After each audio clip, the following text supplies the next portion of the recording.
I'm gonna feed you that contract, Gillian.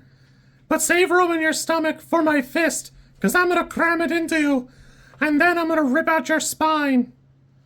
We watched The Running Man. It's kind of wild because this is two films the same year that I'm rewatching in anticipation for either remakes or sequels in the same week. The new one comes out with Glenn Powell. I think it'll be pretty good. I love Edgar Wright, so here's to hoping. And this one is such a bizarre romp. It is basically nothing like the book, where the main character is Ben Richards and he's a regular schmegular guy with like a chronic disease, down on his luck, blacklisted from his work, and he gets kind of press ganged into this contest so that he can earn money for his family. And it's very different, where he just gets labeled as an enemy of the state, and then he's given $4,800, given a video camera, and they say, all right, good luck, book it, buddy, and you go on the run as the running man. Where in the movie, it's very clearly like a little baby area. Here's this area, good luck down there, don't die, and if you win, you get to retire. I'm kind of stunned how prescient this movie is, because it's still probably 20, 30 years from anybody being able to deep fake anything or digitally make it seem like a fake video of someone. And it's such a plot point in the movie that it's so wild here.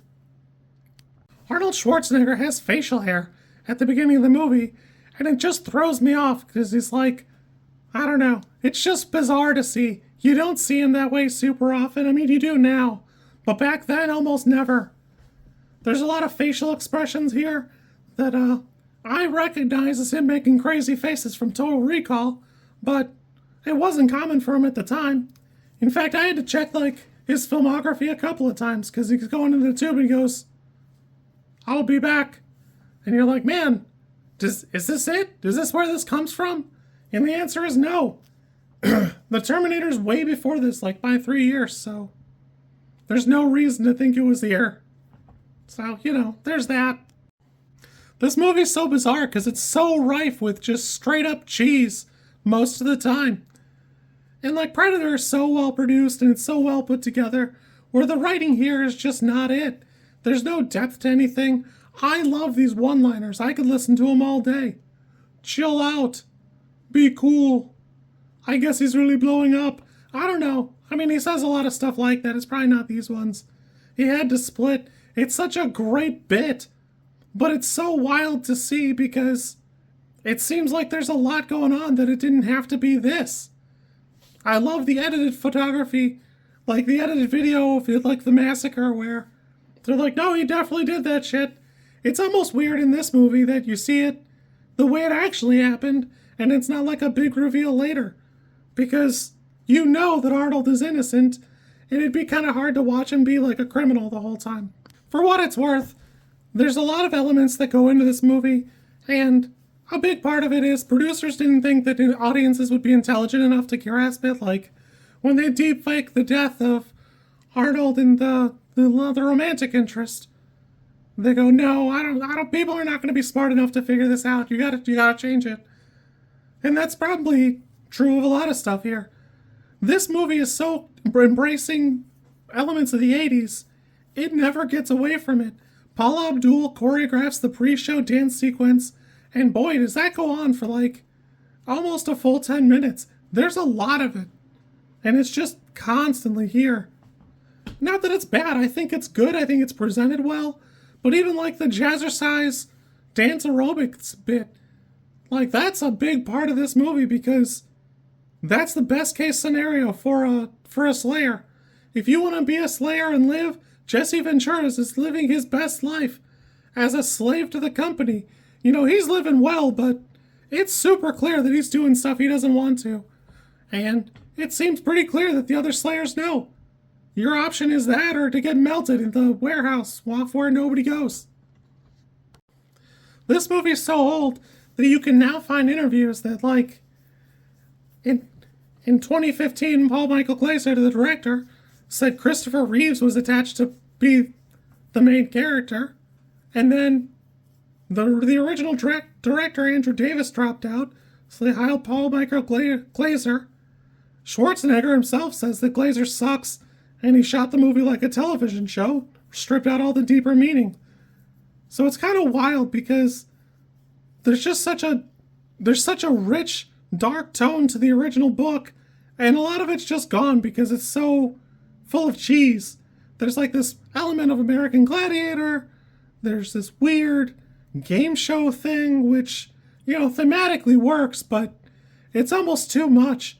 There's a lot of cuts where it's just the game host handed out prizes, just stacking boxes up on them, which is, I guess part of it because it's all cuts, so kind of weird. There is an element where I'll agree with Arnold. I love this movie, but even throughout the movie, you see there's two classes of people. There's the Resistance Rebellion who, they definitely want to have their art and clothes and music and whatever back. And there's the people who attend the show, and they don't seem to care, but they definitely all seem well off. They're all well dressed. And you can see towards the end, they're shocked and stunned at Killian's behavior and the network, but they're not that bothered when they win the tournament. They're just celebrating like everybody else, like it's the end of Star Wars. They're all just very excited, even though their lives are about to change. There's no real teeth to any of this stuff, so I don't know. It's hard to really dig in and care that much. Overall, I love this movie. I think it's great. I have a good time with it, but I'm willing to admit that it's full of cheese. It's definitely got some production issues. It's fun, and it does seem like a quintessential entry in Arnold Schwarzenegger's filmography, but it definitely needs some more heat. And I just don't know that I don't know that it exists. Real talk, I'm just not sure a better movie could have been made out of this, short of getting around all the production issues early on, and I don't know. I have fun, I love this movie. To me, it's probably still an 8, but probably should be a 6. It's kind of choppy, and the cheese is just a bit much a couple of times. I don't know what's up with Dynamo's little, go-kart. What did he think was going to happen when he went up the hill after Arnold? He had to know it would roll, right? Was he stupid? What's he doing?